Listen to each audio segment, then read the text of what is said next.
জীবন মানেই শুধু ছুটে চলা, থামার অবকাশ নেই।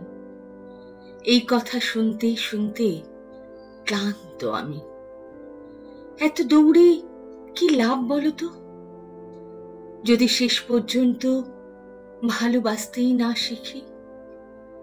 জীবনের আসল উদ্দেশ্যই তো ভালোবাসা। কেউ নিজের মানুষকে ভালোবাসে, নিজের পরিবারকে ভালোবাসে, কেউ বাসে সমাজ, কেউ দেশ, কেউ এই পুরো পৃথিবীকে। আবার কিছুজন সব কিছুর ঊর্ধ্বে গিয়ে ভালোবাসে সৃষ্টিকর্তাকে।